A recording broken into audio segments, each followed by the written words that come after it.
वो फॉर्मेट सारा तय हो रहा है। होना एक ही बात न करना है कि जो हम कहते हैं तो करते हैं। कैसे हम संचार माध्यमों का इस्तेमाल करें, कैसे मीडिया का इस्तेमाल करें। पंचायत में आरक्षण दिए थे दलित को, अति पिछड़ा को।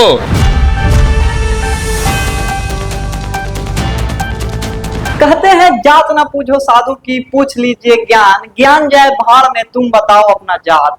नमस्कार, मेरा नाम कृष्णा कुमार है। आपने देखना शुरू कर दिया है एकदम कड़क। ये कहना मेरा नहीं बल्कि भारत में जातीय जनगणना होने वाली है।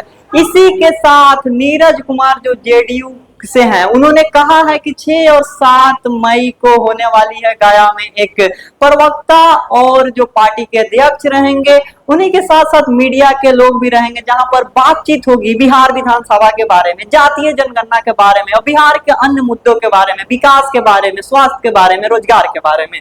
आखिर उन्होंने इन सब के बारे में और तेजस्वी यादव को लेकर जो विपक्ष के अभिनेता है, उन सब के बारे में क्या कहा है, आइए देखते हैं। 2 दिवसीय कार्यशाला करने जा रही है। वर्कशॉप होगा, वो प्रवक्ता और मीडिया सेल का होगा। तो उसकी तैयारी के संदर्भ में हम लोगों ने बैठक की और वह बोधगया में आयोजित है 6 और 7 को, जिसमें पार्टी के राष्ट्रीय कार्यकारी अध्यक्ष माननीय संजय झा जी, माननीय प्रदेश अध्यक्ष उमेश कुशवाहा जी उसमें शामिल होंगे। तो इसमें कार्यशाला में क्या कुछ होगा? अब वो फॉर्मेट सारा तय हो रहा है। होना एक ही बात न करना है कि जो हम कहते हैं तो करते हैं। जो हमने कहा, बिहार की जनता को वायदा किया, वो मैंने पूरा किया। तो हमारा जो काम और हमारे नेता की जो साख है, क्रेडिबिलिटी है, जो दुनिया के अंदर में उनकी पहचान है, वो उस गौरव गाथा के साथ पार्टी के कार्यकर्ता को लैस करेंगे। जातिगत जनगणना जैसे सवाल पर हो, विकास जैसे सवाल पर हो, समावेशी विकास पर हो, न्याय के साथ विकास पर हो, इन तमाम बिंदुओं की चर्चा और एनडीए गठबंधन की मजबूती का आधार, कैसे हम संचार माध्यमों का इस्तेमाल करें, कैसे मीडिया का इस्तेमाल करें, कैसे विपक्ष को वज्र प्रहार करें राजनीतिक, उस पर इन तमाम चीज़ों को प्रशिक्षित दिया जाएगा।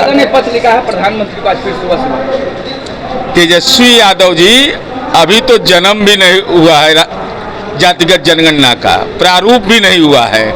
और चूंकि ये बैकफुट पर चले गए, चूंकि माननीय नीतीश कुमार जी ने 1994 में ही बोल दिया। इनके पिताजी को ज्ञान हुआ 2010 में। इस चारा घोटाला से जान बचाने के लिए चाचा के पूंजी पर भतीजा दुकान चलाना चाहते हैं। ये कहाँ चलने वाला है? तो स्वाभाविक रूप से माननीय नीतीश कुमार जी ने किया और आदरणीय नरेंद्र मोदी जी इस देश के इतिहास पुरुष हो जाएंगे जातिगत जनगणना।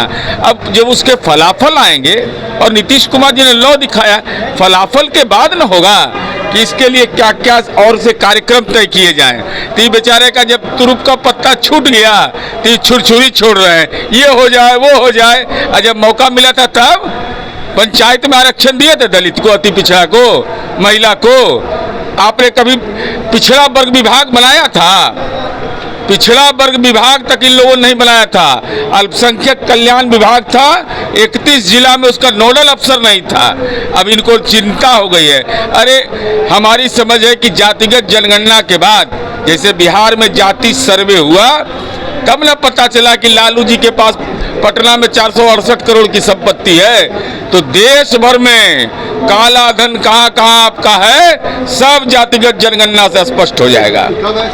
तो जैसा आपने देखा नीरज कुमार ने क्या कहा, उन्होंने कहा कि इस बार जो है विकास की बात होगी, साथ में साथ भारत में जो जातीय जनगणना होने वाली है, इसको मास्टर स्ट्रोक बताया जा रहा है। आपको बता दें कि कुछ ही दिन पहले जब जातीय जनगणना की बात हुई थी, तो भारत सरकार के साथ साथ जो अभी सत्ता में लोग हैं, उन्होंने इसको गलत ठहराया था। साथ ही उन्होंने कहा था कि जातीय जनगणना नहीं होना चाहिए। और हालिया चुनाव में एक नारा भी दिया गया था, बटोगे तो कटोगे, एक है तो सेफ है।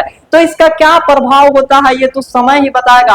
आपको बता दें कि इस वर्ष बिहार विधानसभा में चुनाव होने वाली है और सभी पार्टियां चाहती है हमारी सरकार बने। ये तो भविष्य की बात होगी कि किसकी सरकार बनेगी। हालांकि ये इस बिहार विधानसभा के चुनाव में प्रभावित करेगी या ना करेगी, ये तो अलग बात है। इस बारे में आप अपनी राय कमेंट में बताएं और ऐसे ही खबरों के लिए हमारे साथ बने रहे और देखते रहे एकदम कड़क। धन्यवाद।